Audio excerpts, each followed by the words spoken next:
Un rappel, vous le savez pour ceux qui nous suivent depuis le début du mois de mars, c'est le mois des énergies renouvelables à la Lexud parisienne avec un cycle de 3 webinaires auxquels vous avez pu participer. Le 3 avec les obligations de solarisation, le 10 sur l'autoconsommation collective patrimoniale et donc aujourd'hui sur le raccordement d'une installation d'énergie renouvelable électrique. Et c'est un cycle de webinaires qui se clôture par un atelier pour découvrir les étapes clés du développement d'un projet ENR et on insistera notamment sur les moyens pour une collectivité de s'impliquer dans ce type de projet.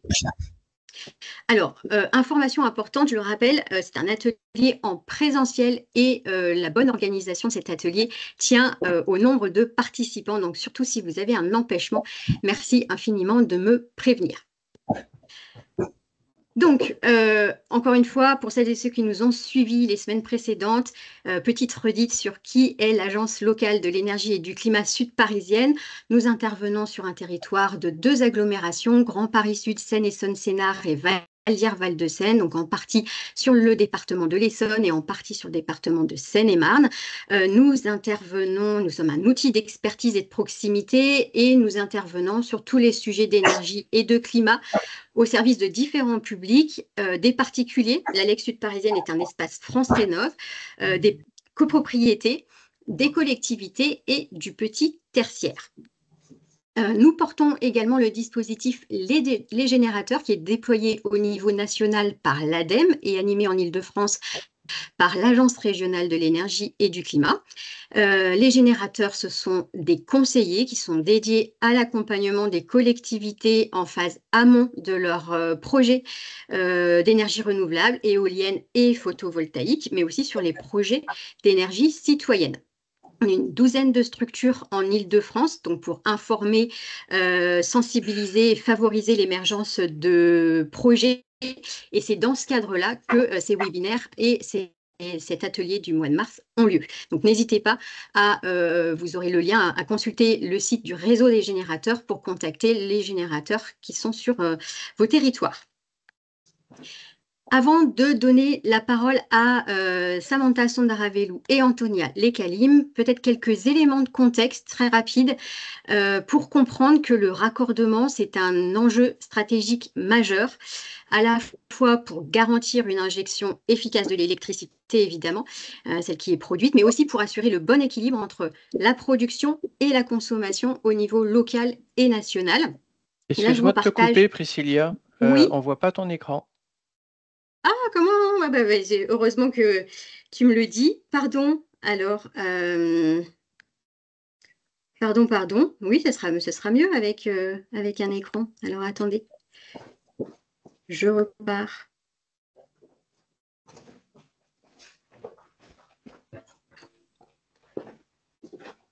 Voilà, ça sera mieux, je pense. Parfait. Merci beaucoup, pardon. Excuse-moi. Ah non, tu as bien fait. Merci beaucoup. Bon donc, vous avez... Alors, je reprends, pardon, ça nécessite que je remette. Voilà, donc c'est toujours bon. OK. Donc, vous avez à l'écran, cette fois-ci, c'est mieux, 2 schémas. Donc 2 graphiques sur la répartition des énergies renouvelables donc raccordées au réseau de distribution, à gauche en puissance, à droite en nombre. Donc qu'est-ce qu'on constate sur ces schémas? C'est qu'on a une production d'énergie renouvelable qui est en augmentation. Alors notamment là vous voyez avec les bulles, surtout photovoltaïque et éolien, notamment là en puissance, en nombre le photovoltaïque est évidemment très largement devant. Et donc, si on a une production en augmentation, forcément, on a aussi une demande de raccordement en nombre croissant, donc sur le photovoltaïque essentiellement. Et on l'a vu lors des précédents webinaires, plusieurs raisons à cela, notamment que ce soit en lien avec les obligations de solarisation, mais aussi en réponse à la crise énergétique et la volatilité des prix. Donc, on a du photovoltaïque sur des bâtiments, sur des parkings, chez les particuliers, dans les collectivités. Et chacun de ces projets implique des démarches à la fois techniques, administratives qui sont spécifiques et pour qu'on puisse intégrer la production d'énergie dans les meilleures conditions. Et donc, il y a forcément 2 sujets en lien avec ça. C'est qu'il faut que la capacité du réseau puisse absorber la production, qu'on puisse renforcer les lignes, développer la flexibilité, mais aussi gérer l'intermittence de ce type de production.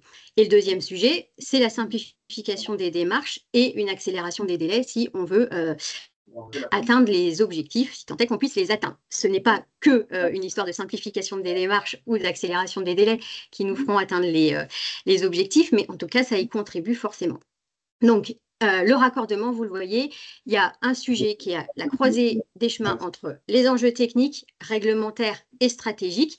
Et donc, pour aller dans la suite du précédent webinaire sur l'autoconsommation, Samantha Sondaravelou et Antonia Lekalim d'Enedis vont revenir sur quelques notions d'autoconsommation, mais toujours avec un focus réseau pour bien comprendre le fonctionnement, les démarches et aussi comment Enedis intervient.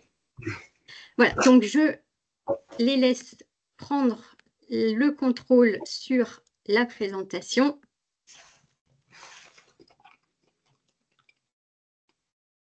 Et faire défiler les slides à leur rythme pour vous expliquer tout ça.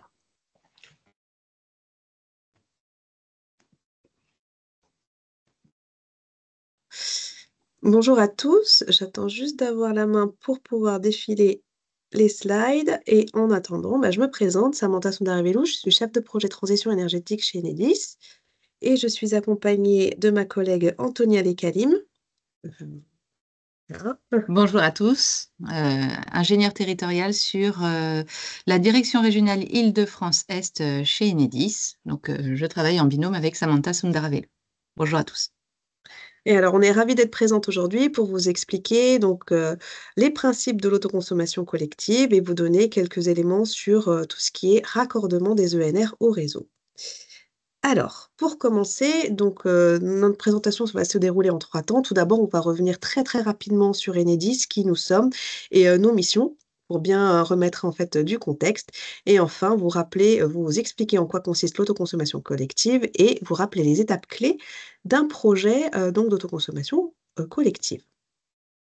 Alors, tout d'abord, Enedis.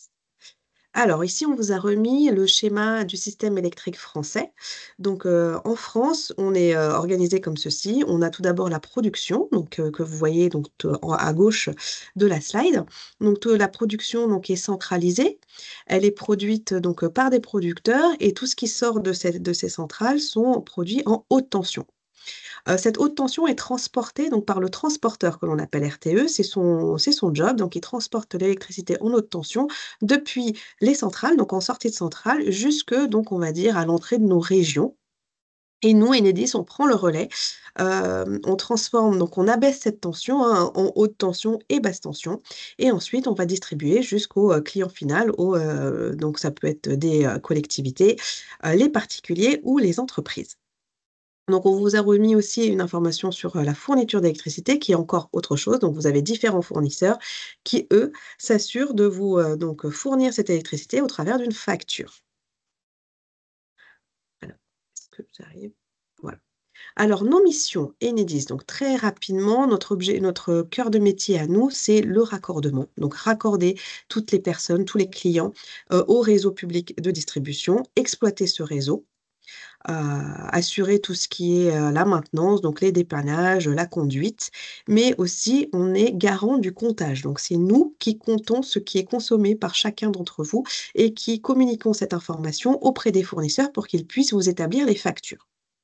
Et enfin, en annexe de tous ces métiers-là qui sont nos cœurs de métier, on accompagne les projets locaux des collectivités. Donc, c'est notre rôle à nous, hein, à Antonia et moi-même, mais aussi à tous les interlocuteurs privilégiés que vous connaissez, qui sont aujourd'hui là, qui sont votre porte d'entrée auprès d'Enedis. On vous a remis quelques chiffres clés aussi sur Enedis. Alors, rentrons dans le vif du sujet. L'autoconsommation collective, qu'est-ce que c'est ? Donc là, je vous ai repris le schéma donc, du système électrique français, mais qui se lit de haut en bas. Donc, on a la production en haut qui est centralisée. Vous voyez donc la production par d'une centrale, par exemple. Ensuite, RTE qui transporte cette électricité en haute tension. Et ensuite, Enedis qui prend le relais jusqu'au client final. Donc, vous avez imagé ici par les petites maisons et les bâtiments. Donc, en règle générale, donc, le système classique, c'est le système de production centralisée. donc que ce soit une production donc thermique avec nos centrales ou donc d'énergie renouvelable que vous voyez avec les panneaux. Alors je vais passer ma souris dessus pour que vous voyez bien, les panneaux et les éoliens situés à cet endroit-là. On parle d'autoconsommation quand on produit et on consomme local. C'est pour ça qu'on vous a remis des petits panneaux au niveau des clients. Donc on produit donc au plus proche des clients et la consommation de ce qui est produit se fait aussi à ce niveau-là. Donc c'est un peu le circuit court de l'électricité.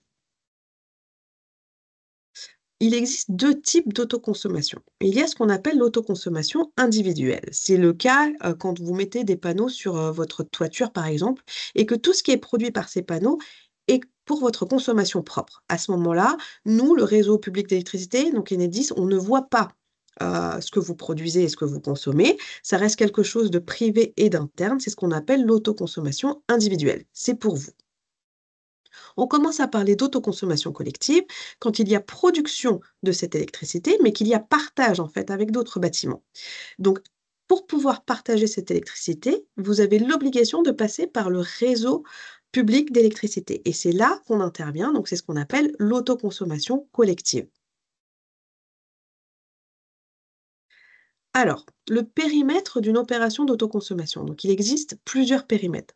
Déjà, on peut faire de l'autoconsommation collective au sein d'un même bâtiment. C'est-à-dire qu'on peut mettre des panneaux photovoltaïques, par exemple, sur la toiture de ce bâtiment et partager cette production entre les différents appartements ou les parties communes, le commerce qui est en bas, etc.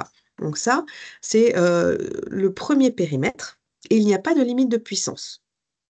Donc tout ce qui est produit peut être consommé au sein de ce bâtiment.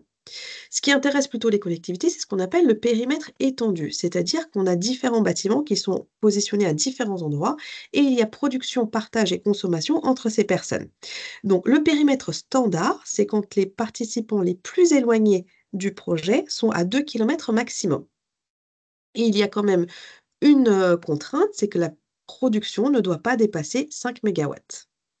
Après, il y a possibilité de mettre en place des dérogations qui sont, soumis donc au ministère et qui doivent être validées, pour pouvoir étendre ce périmètre à 10 kilomètres dans le cas des petites villes ou, des ceintures urbaines, à 20 kilomètres quand on commence à parler de zones rurales et puis on peut donc il y a une nouvelle, comment dire? Une nouveauté qui s'est inscrite dans le cadre du périmètre étendu et dérogatoire, c'est la possibilité, sous certaines conditions très spécifiques, au périmètre d'une EPCI, d'augmenter cette production à 10 mégawatts. Donc là, à chacun de vos projets d'autoconsommation collective, on va devoir regarder donc, dans quels critères vous rentrez et dans quelle mesure on peut mettre en place le projet d'autoconsommation collective. Il y avait une question, c'est ça? Il y a une question, oui, tout à fait. C'est pour la partie autoconsommation individuelle. On nous demande s'il faut tout de même raccorder, puisqu'on dit qu'on ne voit pas ce qui passe sur le réseau. Et dans ce cas, est-ce qu'il faut avoir une convention de raccordement? Alors, tout dépend en fait de ce qui se passe derrière. Donc, si vous mettez des panneaux sur votre toiture et que vous consommez donc votre production et que vous ne la réinjectez pas sur le réseau, il n'y a pas besoin de convention, il n'y a pas besoin donc d'aucun contrat entre Enedis et vous. Vous pouvez tout à fait le faire donc de manière autonome. Là où en fait il va y avoir convention et que Enedis va intervenir, c'est à partir du moment où vous avez besoin de réinjecter sur le réseau, soit pour partager, soit sur le surplus, par exemple. Après, c'est vrai que pour des raisons de sécurité, on vous conseille quand même d'en informer Enedis, mais comment dire? La règle, c'est celle-là. Mmh. C'est si, en fait, vous consommez toute votre production et que ça reste quelque chose de privé et d'interne, ce n'est pas nécessaire. À partir du moment où vous passez par le réseau pour partager ou pour réinjecter, c'est nécessaire. Je ne sais pas si j'ai répondu à la question, si ça vous convient? Je passe à la alors, une opération d'autoconsommation collective. Il y a quand même quelques prérequis pour pouvoir participer à à une opération d'autoconsommation collective. La première, c'est de se raccorder au réseau public de distribution. Il faut que tous les participants soient bien raccordés au réseau public de distribution. Attention, c'est pour une opération d'autoconsommation collective. Il faut que les compteurs de tous ces participants soient des compteurs communicants pour qu'on puisse comptabiliser ce qui rentre et ce qui sort. Et enfin, il faut que tous ces participants s'associent selon une entité juridique qu'ils choisiront, enfin sur le système juridique qu'ils choisiront, et qu'ils désignent leur personne morale organisatrice, qui sera le porte-parole de tous ces participants-là auprès d'Enedis pour les conditions de mise en place du projet d'autoconsommation collective. Et enfin, il y aura du coup une convention qui sera signée entre cette PMO, cette personne morale organisatrice, et Enedis. Donc ça, ce sont les prérequis pour qu'on puisse mettre en place un projet d'autoconsommation collective. Une question, Samantha, pour Oui. continuer. Dans le cadre d'une autoconsommation individuelle, est-ce que le CACSI n'est plus obligatoire? Alors, il me semble, c'est plus obligatoire, mais ça existe toujours. Si je ne me trompe pas. Tout à fait. Ça existe toujours, mais ce n'est plus obligatoire. Merci.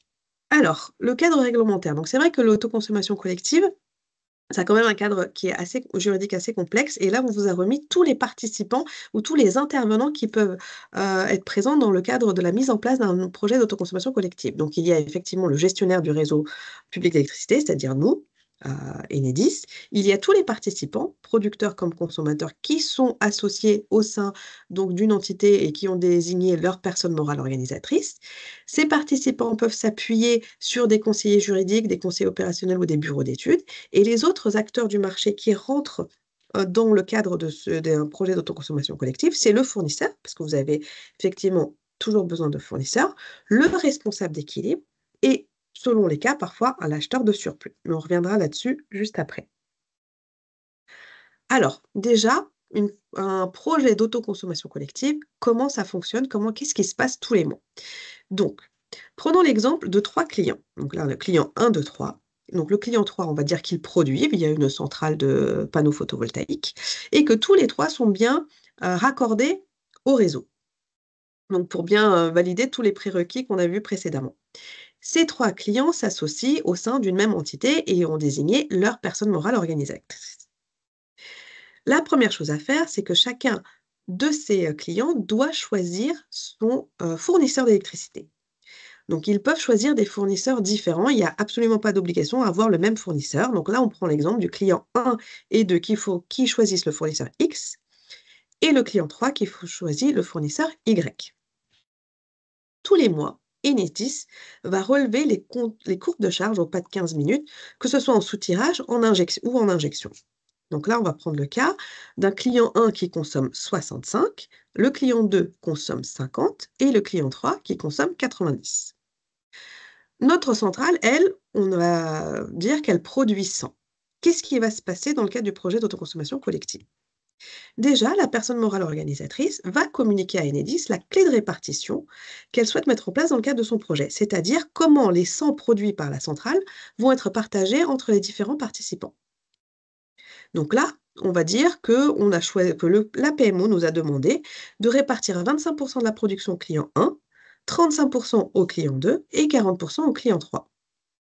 Donc nous, à chaque pas de temps 15 minutes, on va affecter, nous Enedis, affecter la production aux différents participants selon la clé de répartition qui a été convenue, à savoir 25 pour le premier, 35 pour le deuxième et 40 pour le troisième. Bien sûr, là, il va falloir compléter pour couvrir le besoin de chacun des clients. Donc, ça, ce sera en soutirage via le réseau. Et donc, il y a 40 qui vont être complétés pour le client 1, 15 pour le client 2 et 50 pour le client 3.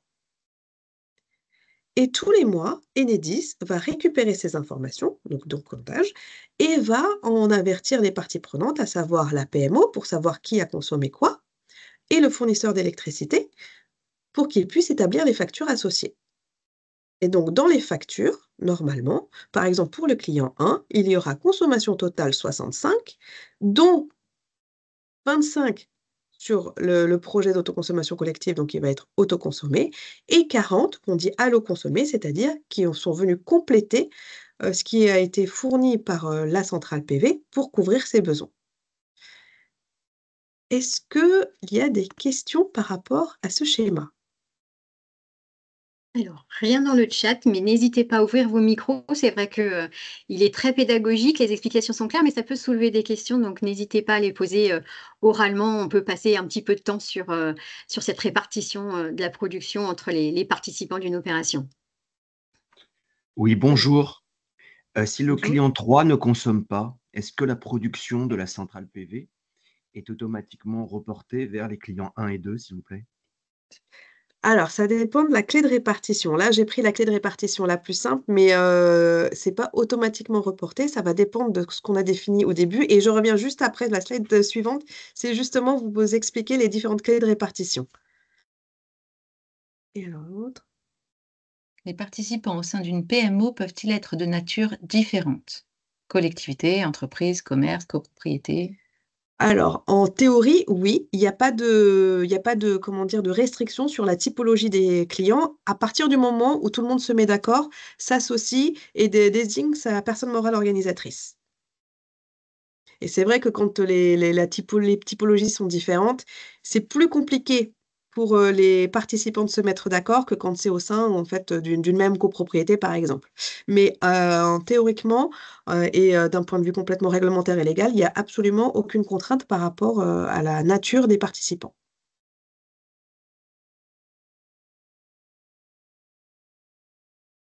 Est-ce qu'il y a d'autres questions? Si ça vous enfin, c'est le temps de digérer les informations, les questions peuvent venir après. Ça Gardez-les marche. en tête ou notez-les dans l'onglet conversation et on y revient. Mais c'est vrai que voilà, c'est important, que voilà, que les choses soient bien claires, pour bien comprendre la suite. Alors justement, les clés de répartition, il y a différents types de clés de répartition. Donc le premier type, c'est la clé de répartition statique, c'est celle qu'on a vue dans l'exemple.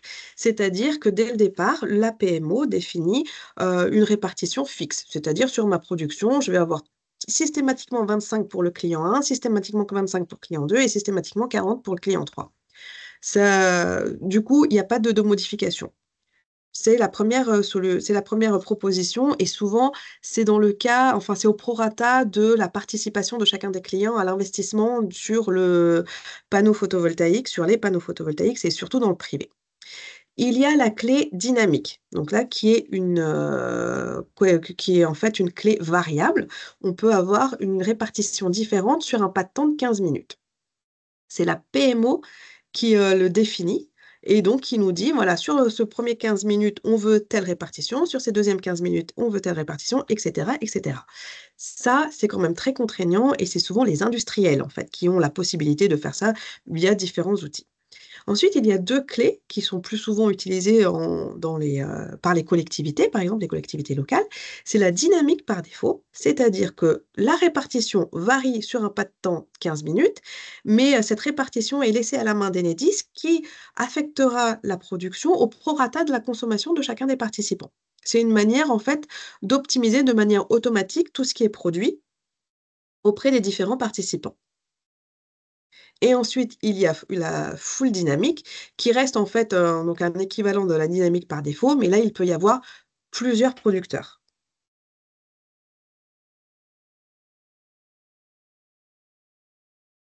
Est-ce qu'une entreprise peut être à la fois le producteur et le consommateur dans la CC?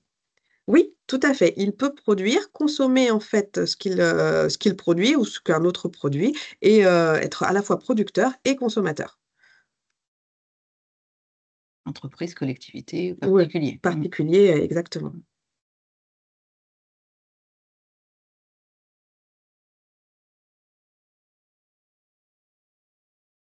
Alors, les étapes clés, d'un projet d'autoconsommation collective et quand on regarde l'aspect raccordement, il y a quand même quelques points d'attention. Alors, on l'a plus ou moins évoqué tout au cours, de la présentation, mais on va revenir dessus. Il y a différents types de raccordement selon la typologie du projet et ça, c'est vraiment la première chose sur laquelle vous devez réfléchir avant de vous lancer dans un projet d'autoconsommation collective, à savoir: est-ce que je fais de l'autoconsommation individuelle? C'est-à-dire, je produis et je consomme pour ma propre production. Tout ce autoconsommer et injecter, sur, le réseau, c'est-à-dire que vous produisez, vous consommez pour votre propre, consommation, mais vous injectez le surplus sur le réseau et auquel cas vous devez passer par, l'obligation d'achat, hein, qui peut racheter votre surplus. Vous pouvez produire pour uniquement injecter sur le réseau en totalité, et auquel cas c'est toujours de l'obligation d'achat, ou vous pouvez faire donc de l'autoconsommation collective, c'est-à-dire vous produisez, vous consommez pour vous-même et vous partagez cette production. Donc ça, c'est la première chose à faire, déjà réfléchir sur la typologie d'énergie renouvelable que vous voulez mettre en place et comment vous voulez en fait derrière valoriser, partager ou pas cette énergie. Ensuite, quand vous vous lancez dans un projet d'autoconsommation collective, vous avez toute la phase amont d'un projet. Donc là où nous, Enedis, on n'intervient pas, mais où il est nécessaire pour vous donc de réfléchir, vous pouvez vous faire accompagner. Il y a des spécialistes en fait sur le sujet. Vous devez déjà commencer par évaluer vos besoins en consommation et dimensionner votre production en fonction. Vérifier le périmètre géographique, hein. Pour un projet d'autoconsommation collective, on vous a dit le périmètre standard, c'est 2 kilomètres maximum entre les participants les plus éloignés et voir en fait si vous pouvez faire valoir une dérogation pour donc élargir ce périmètre. Choisir en fait votre entité juridique et définir votre personne morale organisatrice. Identifier les zones qui sont concernées et qui doivent être raccordées au réseau public d'électricité. Recueillir l'accord de tous les participants et définir les modalités et conditions de partage, notamment la clé de répartition. Donc, toutes ces actions-là sont à faire en amont vous pouvez être accompagné par des cabinets spécialisés ou des syndicats qui sont à même de vous accompagner sur tous ces sujets-là.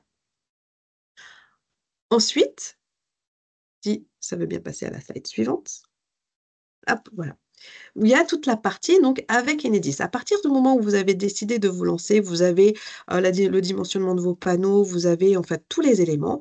Vous pouvez donc nous solliciter, enfin vous pouvez même nous solliciter en amont, mais on commence à travailler ensemble et vous pouvez lancer votre demande de raccordement. Alors en général, on vous demande de faire votre demande de raccordement minimum 6 mois à l'avance, selon la typologie, sachant qu'il y a des fois, ça peut être très très rapide parce qu'il y a très très peu d'actions à faire sur le réseau et c'est un raccordement très simple. Et parfois, ça nécessite, selon la taille de votre ferme photovoltaïque, qu'on fasse des travaux en amont sur le réseau pour, comment dire, solidifier notre réseau pour que vous puissiez vous raccorder. Ensuite, il va y avoir une convention que l'on va mettre en place donc, entre Enedis et la PMO. C'est la convention donc, d'autoconsommation collective qui n'apparaît pas sur la slide, mais je ferai la rectification et je passerai par Madame Traverso pour qu'elle puisse vous envoyer ces éléments. Il y aura la convention de raccordement à signer. Donc, nous, on va vous faire un devis en vous disant voilà ce que va vous coûter le raccordement si ça vous coûte quelque chose. Et donc, on va se mettre d'accord. Il va y avoir également un contrat CARD. Donc, c'est le contrat qui va vous donner l'autorisation d'injecter sur le réseau. Donc ça, c'est pour la partie Enedis. En parallèle, on va vous demander de choisir un responsable d'équilibre avec qui vous allez signer un document que vous allez nous envoyer et faire appel, bien sûr, à nous fournir le consuel, donc un spécialiste pour qu'il puisse nous fournir le consuel. Nous, de notre côté, pendant ce temps-là, on va valider tous les prérequis, c'est-à-dire tous les éléments qu'on a vus précédemment, à savoir que vous êtes bien tous raccordés sur le réseau, que vous avez tous un compteur communicant et si ce n'est pas le cas, venir faire les modifications nécessaires pour que votre compteur soit communicant. Vérifier que vous êtes dans le périmètre des 2 kilomètres ou dans le périmètre dérogatoire et puis conventionner avec la PMO, se mettre d'accord sur la clé de répartition et vérifier que tout fonctionne. À partir de ce moment-là, on vous fait le raccordement, on lance donc le projet d'autoconsommation collective à donc une date qu'on convient ensemble, donc en début de mois pour que ce soit plus simple. Et tous les mois, on va compter et on va partager cette information auprès des fournisseurs, de la PMO et des différents participants. Donc, ce qu'il faut savoir, c'est que la clé de répartition, vous pouvez la changer tous les mois si vous le souhaitez, si ça ne vous convient pas, jusqu'à ce qu'on trouve la bonne. Avec Enedis entre Enedis et la PMO, grâce à la convention, on va pouvoir gérer les entrées-sorties des participants. Pareil, tous les mois, vous pouvez faire entrer ou sortir des participants en fonction de ce que vous aurez décidé. Et toutes les demandes qui seront faites par les participants passeront par la PMO et la PMO viendra contacter Enedis pour qu'on puisse mettre en place les différentes actions.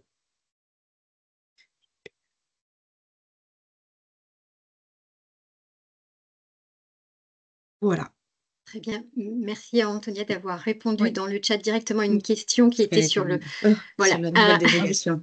C'est une nouvelle dérogation, effectivement, qui est parue Il y a une Ouais. dizaine de jours à peu près qui concernent principalement les EPCI ou les métropoles, hein, où effectivement, si l'opération porte uniquement sur les bâtiments de l'agglomération, enfin de l'EPCI et des communes de l'EPCI, il est possible d'étendre le périmètre géographique à l'agglomération et on peut même atteindre une puissance max de 10 mégas, contrairement aux 5 qui est la nouvelle limite. Mais cela est soumis à dérogation auprès du ministère de la Transition écologique. On a également une question un peu technique. Quelle est la méthode pour calculer le périmètre? Est-ce qu'on calcule en linéaire de canalisation électrique ou en rayon aérien, un vol d'oiseau, ou comment c'est calculé? Alors, c'est une très bonne question parce qu'en fait, c'est très flou. Il n'y a pas de définition légale. Enfin, la loi ne nous dit pas comment on doit calculer ces 2 kilomètres entre les participants les plus éloignés. Donc, on fait au mieux pour les participants. On voit en fait ce qui est le plus avantageux en général et puis on essaie de trouver la meilleure solution, sachant qu'on ne va pas pouvoir non plus suivre toutes les rues et les canalisations. C'est pas à pied, hein, donc nous, on prend le rayon, enfin Et puis nous, on n'est pas garant de ces et deux périmètres. Enfin, s'il y a un contrôle un jour, c'est auprès des porteurs de projets que sera remonté le problème, éventuellement. Nous, Enedis, nous ne sommes pas tenus de calculer, de vérifier si les 2 kilomètres sont respectés. On peut vous alerter si on voit qu'il y a quelque chose qui est complètement hors scope. hors scope, voilà, Ouais. mais c'est pas nous qui serons pénalisés, en tout cas, ça sera vraiment le porteur de projet. Mais effectivement, il y a un flou légal sur cette notion.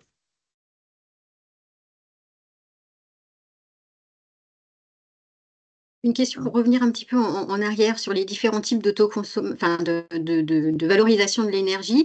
Si par exemple on était sur un contrat avec uniquement de la vente totale, un contrat avec obligation d'achat, est-ce qu'on peut basculer sur une autoconsommation avec vente de surplus? Est-ce qu'on peut finalement passer d'un système de valorisation de la production à un autre assez facilement, ou est-ce qu'il y a des contraintes particulières?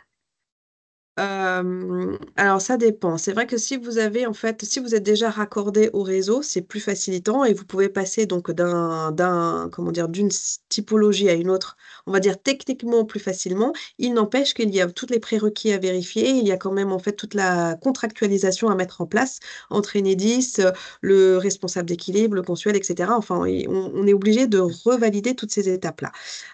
Après, si vous êtes en autoconsommation individuelle, là, c'est un tout petit peu plus lourd. Parce qu'il faut effectivement se raccorder au réseau et vérifier effectivement que le réseau donc, est disponible et que il y a pas besoin de renforcer ce réseau à ce niveau-là. Donc techniquement, c'est un tout petit peu plus complexe pour le passage de autoconsommation individuelle à autoconsommation collective. Et si je peux me permettre d'ajouter, si l'autoconsommation individuelle n'a pas été déclarée auprès d'Enedis, comme on l'a dit tout à l'heure que c'était possible de ne pas le faire, si vous le faites, admettons 2 ans après, vous avez fait une ACI et puis 2 ans après, vous décidez de basculer en autoconsommation collective, on va vous redemander au moment du raccordement un consuel. Alors que si le raccordement a été fait dès le départ, le consuel, bon, bah, vous l'avez et il est valable, alors que 2 ans après, il ne sera plus valable et vous devriez refaire passer quelqu'un pour avoir un consuel valide. Donc voilà, ça, c'est les petites contraintes qui pourraient arriver lors de la bascule d'un cas à l'autre. Merci. Une question dans l'onglet conversation. Est-ce qu'Enedis peut être le responsable d'équilibre? Non. Non, on ne peut pas être juge et partie, donc on n'est pas responsable d'équilibre. Le responsable d'équilibre, c'est vraiment donc, vous trouverez la liste des responsables d'équilibre d'ailleurs, du secteur sur le site enedis.fr et on va vous donner, les éléments, l'adresse s'il le faut. Mais non, Enedis ne peut pas être responsable d'équilibre, au même titre qu'Enedis ne peut pas être le fournisseur non plus. On le voit par rapport bon, il y a des délais, évidemment. Si pour une raison ou pour une autre, il y a du retard qui est pris, on est sur un raccordement d'une installation d'autoconsommation avec ingestion de surplus. Est-ce qu'il est possible de démarrer l'autoconsommation sans injecter, en bridant le système en attendant le raccordement? Le raccordement sur le réseau? Oui. Vous voulez dire? Non, c'est pas possible. Un projet d'autoconsommation collective, inévitablement, ça doit passer par le réseau, donc le raccordement est indispensable.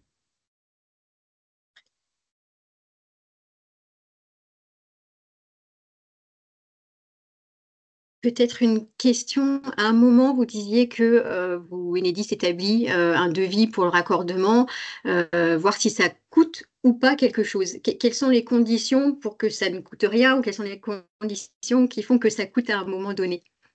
Alors non, c'est vrai que c'était peut-être un abus de langage de ma part. C'est si vous êtes déjà raccordé, effectivement, on peut regarder si ça passe ou pas, mais sinon, effectivement, le raccordement engendrera forcément une contribution financière de la part du porteur de projet.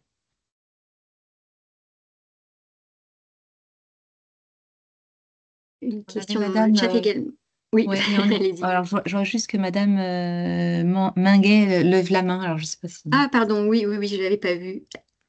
Allez-y, Madame Minguet. Alors, votre micro est coupé, Sinon, effectivement, on a la question dans le chat aussi. c'est elle? Non, du tout. Ah, Peut-être que c'est une erreur de manipulation. hmm. Bon, sinon, est-ce qu'on peut réexpliquer le rôle du responsable d'équilibre? Alors, le responsable d'équilibre, très schématiquement, c'est celui qui va s'assurer que tout ce qui est produit à un endroit est consommé quelque part. Aujourd'hui, on a un réseau, donc le réseau électrique, on dit qu'il est à l'équilibre parce que tout ce qui est produit est consommé, donc par les consommateurs. Il y a un équilibre entre la production et la consommation, car on n'est pas encore en mesure de stocker l'énergie surproduite, par exemple. Et quand il y a donc des productions qui sont privées, hein, comme dans les projets d'autoconsommation collective, il faut quand même qu'on s'assure que tout ce qui est produit est bien consommé. Et donc, c'est de la production intermittente, hein, parce que ça dépend aussi de l'ensoleillement, du moment de la journée, et cetera. Donc, il faut qu'il y ait quelqu'un qui s'assure que tout ce qui est produit est bien consommé, parce que tout ce qui est produit, est réinjecté sur le réseau. Alors, juste pour, remettre les choses au clair, quand on parle, en fait, de ce qui est produit, de ce qui est consommé, partagé, ce sont des flux virtuels. Donc, c'est pas les électrons qui sont produits par le panneau qui vont forcément aller, chez, les participants du projet d'autoconsommation collective. Par contre, nous, on le calcule et on l'intègre donc pour les factures.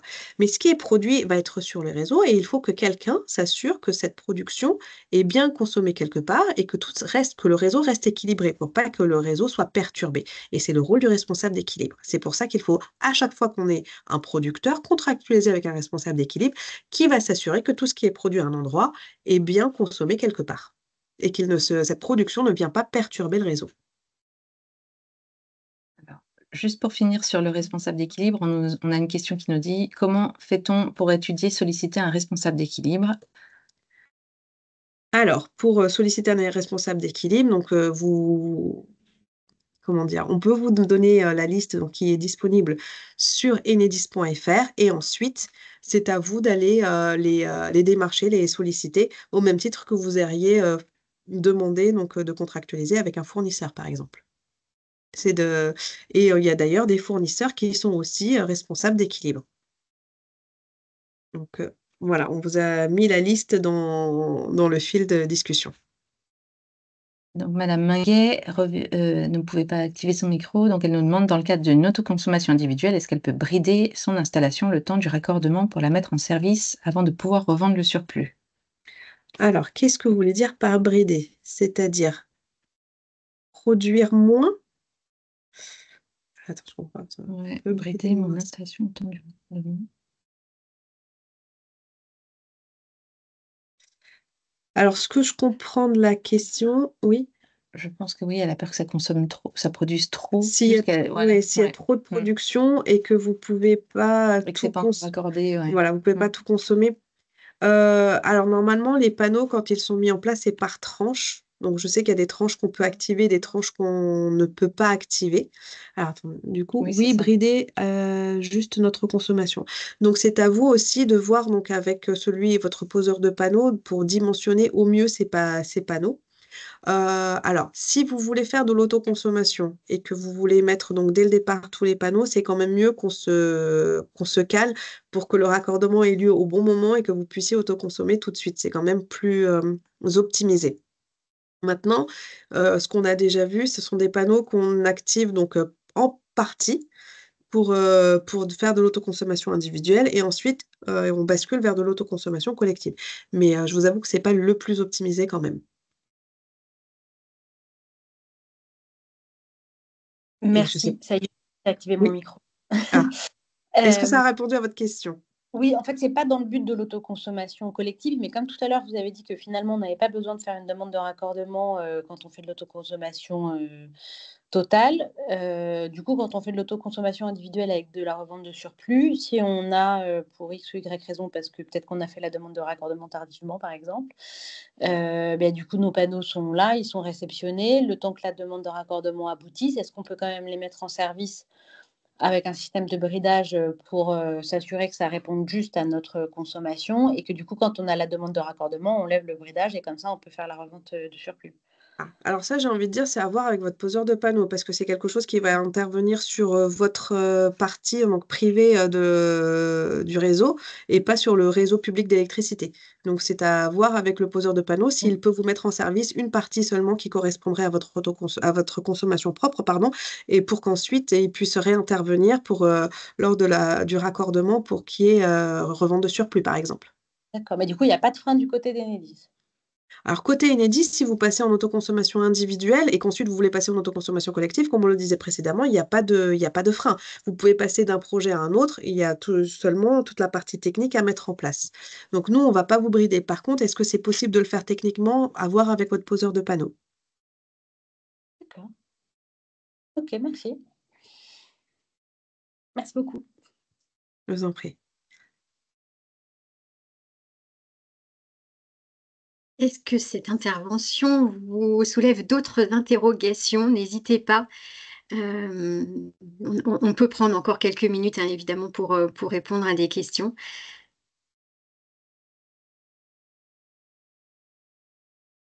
Bah alors, je me permets, mais c'est pas du tout sur l'autoconsommation collective, mais c'était pour revenir au fait qu'on n'ait pas besoin de faire de demande de raccordement quand on fait de l'autoconsommation individuelle totale. Je suis assez surprise parce que pour moi, ce n'était pas le discours d'Enedis parce qu'il me semblait que ça posait des problèmes de sécurité en cas de consignation de la part d'Enedis.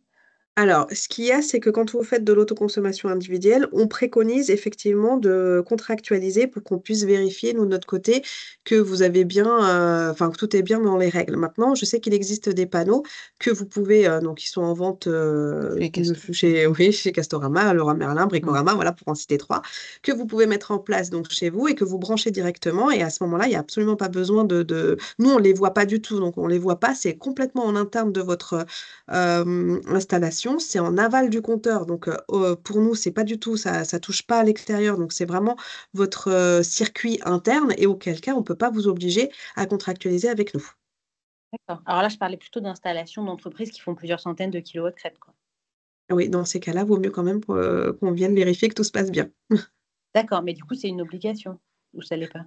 C'est fortement préconisé. Je sais pas si c'est une obligation, je pense, enfin, on peut pas, enfin, je suis pas sûre que ce soit une obligation, je revérifierai, mais en tout cas, c'est fortement préconisé et pour le moment, on n'a pas eu de cas où une installation soit pas passée par nous. Mmh. Je me permets de prendre la question et je reviendrai, vers vous. Très bien, je vous remercie beaucoup.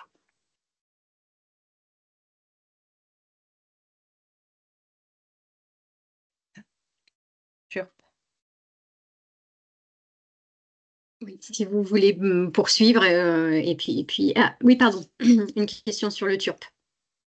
Comment peut-on Alors estimer le TURP, composante de soutirage, dans le cas d'une étude de faisabilité d'un projet photovoltaïque? Alors, est-ce qu'on peut l'estimer, ce TURP? Je ne crois pas qu'on fasse d'estimation, en amont pour, la faisabilité d'un projet. C'est vraiment, en fait, une fois que le projet est mis en place, surtout sur la composante de soutirage. Maintenant, pour la composante de soutirage, enfin, c'est très dépendant de ce que vous allez consommer, de ce qui va être, consommé, donc de ce qui va venir compléter, votre projet. Maintenant, aujourd'hui, je ne suis pas sûre qu'on puisse le définir en amont d'un projet, exactement ce que vous allez, devoir consommer, enfin, en tout cas, ce que vous avez consommé et ce qui va venir compléter. Donc dans ce cadre-là, c'est très compliqué pour nous de vous donner, une estimation.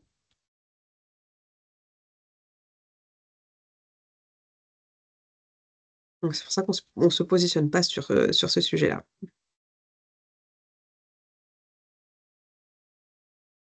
Très bien, merci. D'autres questions? Bon, écoutez, je vous laisse poursuivre et de toute façon, il y aura toujours la possibilité de revenir si d'autres questions arrivent. Hum, C'était tout pour nous. Voilà. Hop, c'était tout pour nous. On avait juste 2 minutes pour expliquer ce qu'est le TURP. Allez-y, prenez le temps. Voilà, Oui. voilà. Juste pour expliquer, donc le TURP, c'est le tarif d'utilisation du réseau public d'électricité. Et voilà donc comment il est fait, hein, il est composé.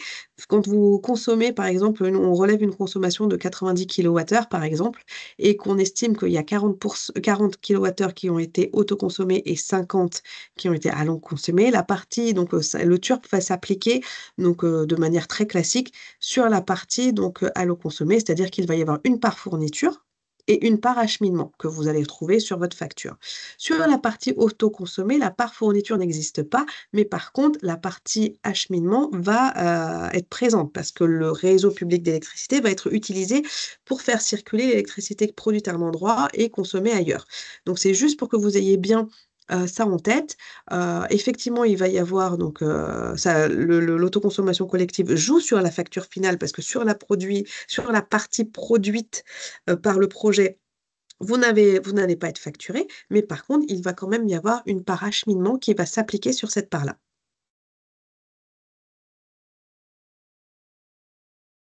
Juste pour contextualiser la partie TURP, en fait.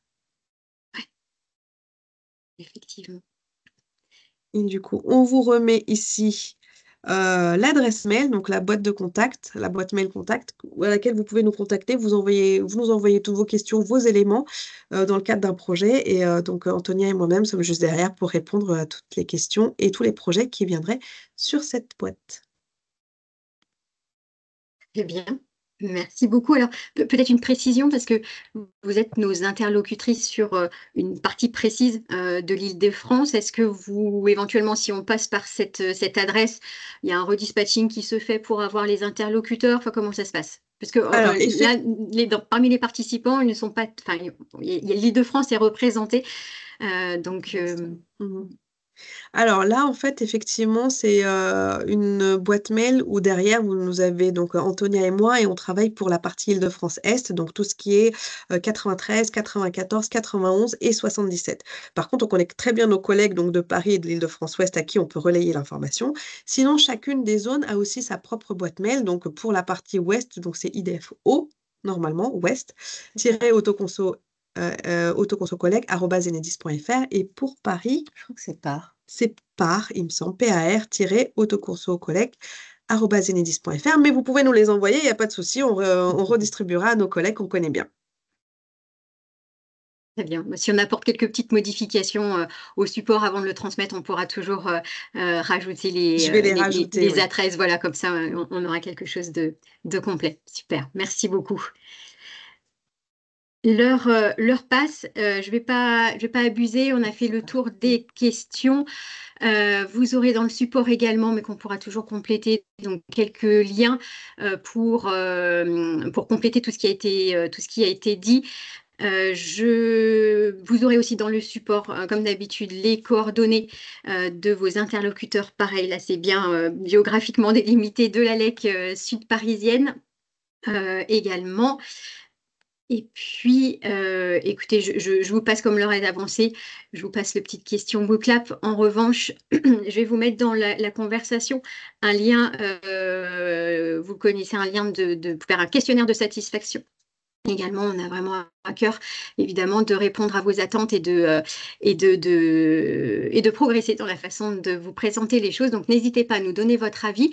En attendant, donc, on se retrouve, pour celles et ceux qui sont intéressés, la semaine prochaine, donc 24 mars, pour un atelier en présentiel à Évry sur les étapes du développement d'un projet d'énergie renouvelable, plutôt orienté collectivité, puisque on verra plus précisément quelles sont les possibilités pour elles de s'impliquer dans ce type de projet. En attendant, n'hésitez pas à poser. Alors, peut-être une dernière question, pardon. À qui est imputé le TURP, producteur ou consommateur?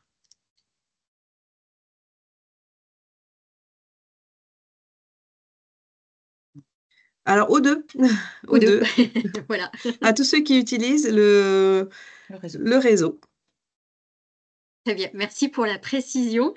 Merci tout court d'avoir été présente pour ce webinaire. Il me semble que ça a été vraiment à la fois, que ce soit le support ou vos explications très claires et très pédagogiques. Merci aux participants pour leurs questions. On espère y avoir le mieux répondu possible. En tout cas, vous voyez qu'on a 2 interlocutrices qui sont clairement à votre disposition pour répondre à toutes les interrogations que vous posez. C'est des étapes cruciales dans les projets de développement d'énergie renouvelable, toutes ces questions de raccordement.